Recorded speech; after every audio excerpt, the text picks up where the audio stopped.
5월 15일 날마다 주께로 말씀 묵상 보도록 하겠습니다. 오늘 본문은 시편 96편 1절에서 13절 말씀입니다. 오늘 우리가 묵상할 시편 96편은 우리나라 성경에는 쓰여져 있지 않지만 72년 역본에는 이렇게 제목이 붙여져 있습니다. 포로 후 집을 세울 때 다윗의 노래라는 표제가 적혀 있습니다. 이것은 성전 재건과 봉헌 그리고 그에 대한 희망을 노래하고 있는 시다라는 것을 우리에게 알려주고 있습니다. 그래서 역대하 16장에 보시면 이 시를 약간의 형태를 바꾸어서 인용하고 있는 것을 볼 수 있는데요. 다윗이 법궤를 가지고 들어올 때에 아삽과 그의 형제들이 이 시편을 약간 형태를 바꾸어서 찬양하고 있는 내용이 기록되어져 있습니다. 그래서 이 시편은 포로 후에 성전 재건을 하고 나서 기념하고 하나님을 찬양하는데 이 시편을 사용했다라는 것을 우리는 알 수 있습니다. 먼저 시편 기자는 새 노래로 여호와께 노래하라라고 말하면서 명령어를 연속적으로 사용하고 있는 것을 볼 수 있는데 우리 성경에는 무엇 할지어다라고 되어 있지만 사실 이것은 명령문입니다. 그러니까 그의 이름을 송축하라, 그의 구원을 날마다 전파하라, 그의 기이한 행적을 만민 가운데 선포하라. 이렇게 명령문으로 이어가고 있는 것이죠. 찬양을 우리 마음 가운데 우러나서 자발적으로 하는 것이지 어떻게 이것을 명령어로 우리에게 요청할 수 있나 하는 생각이 듭니다. 하지만 찬양의 대상이 그러할 만한 분명한 이유가 있고 명확하기 때문에 시인은 이렇게 명령어를 사용해서 연속적으로 이 명령어로 하나님을 찬양할 것을 말씀하고 있는 것이죠. 이 세상에서는 이유가 필요 없이 당연히 받아들이는 것들이 있습니다. 아이를 키우다 보면 많은 질문을 받게 되는데요. 때로는 참 대답하기 곤란한 질문들이 있습니다. 아이가 아빠 이 사과는 빨간색이고 왜 저 사과는 파란색이에요? 라고 물을 때 우리는 뭐라고 대답할 수 있을까요? 그것은 원래 그런 품종이야, 그런 종이야 라고 말할 수밖에 없겠죠. 이게 어떻게 해서 빨개졌고 저거는 어떻게 해서 파래졌는지 말한다는 것은 상당히 곤란한 일입니다. 마찬가지로 우리가 부모를 공경해야 해, 혹은 모든 사람은 다 존중해야 해, 또 질서를 지켜야 한다라는 이러한 말들을 들을 때 왜 그렇게 해야 되는데요? 라고 묻는 사람은 거의 없을 겁니다. 이것은 일반적으로 사람들이 상식적으로 받아들이는 것이죠. 무릇 그렇게 해야 한다라고 당연히 생각하는 것들입니다. 마찬가지로 하나님을 찬양한다라는 것은 8절의 시편 기자가 이렇게 말합니다. 여호와의 이름에 합당한 영광을 그에게 돌려드리는 것이다 라고 말씀하고 있는 것이죠. 그러므로 시편 기자가 이 명령문을 연이어서 사용하면서 하나님을 찬양하고 송축하라라고 말하는 것은 전혀 무리가 아닌 것입니다. 이것은 하나님의 백성들에게는 너무나 자연스러운 것이죠. 왜냐하면 3절에 그의 영광을 백성들 가운데에 그의 기이한 행적을 만민 가운데 드러내신 것을 그들이 경험했기 때문입니다.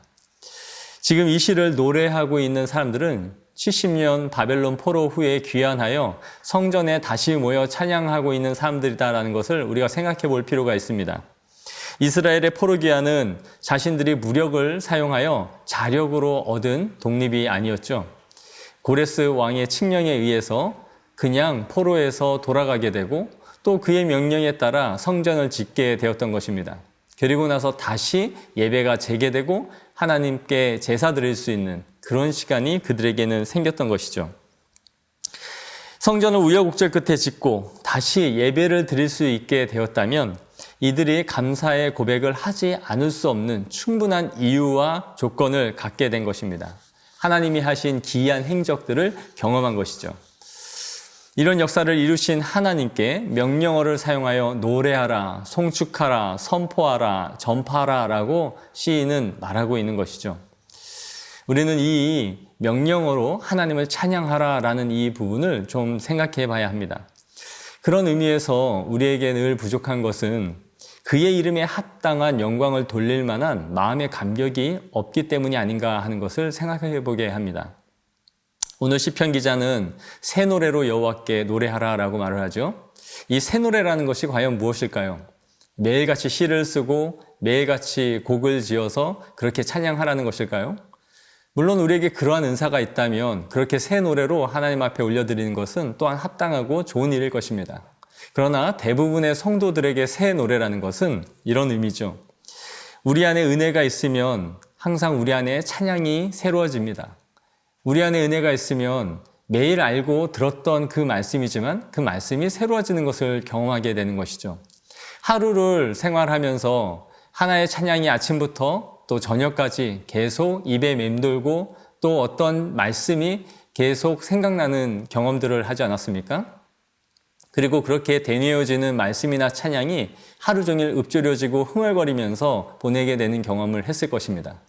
이것은 우리 영혼 안에서 그 찬양과 그 말씀이 새 노래가 되었다라는 것을 의미하는 것이죠. 이전과 다른 새 노래가 되어서 내 심령을 만지고 있다라는 것을 보여주는 것입니다. 우리는 우리 영혼에게 그런 의미에서 매일같이 이렇게 명령할 수 있어야 합니다.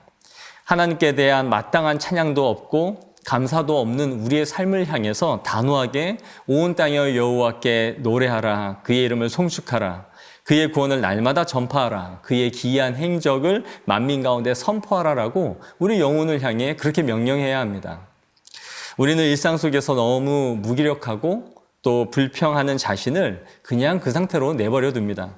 삶이 힘드니까 그렇게 사는 것이 어쩔 수 없다라고 생각을 하고 내가 이런 마음과 이런 상태로 있는 것은 어쩌면 당연한 거야 라고 생각을 하는 것이죠. 그러나 우리에게 필요한 것은 이러한 상태에 우리 자신을 과감없이 꾸짖고 명령하는 것입니다. 찬양받기에 합당하신 하나님 앞에 자신의 존재와 자신의 삶으로 하나님을 찬양해야 한다는 것을 외치는 것입니다.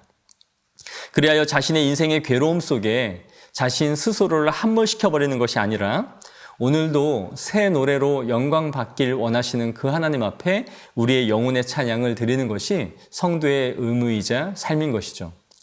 6절에 보십시오. 존귀와 위엄이 그의 앞에 있으며 능력과 아름다움이 그의 성소에 있도다.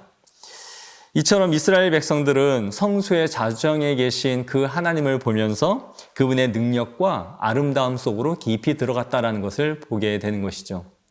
오늘 하루를 살아가는 우리 맑은생 광천교회 성도들의 삶 가운데 이러한 새 노래와 그분의 능력과 아름다움 속에서 영혼으로 찬양하는 귀한 복된 하루가 되어지기를 축복합니다.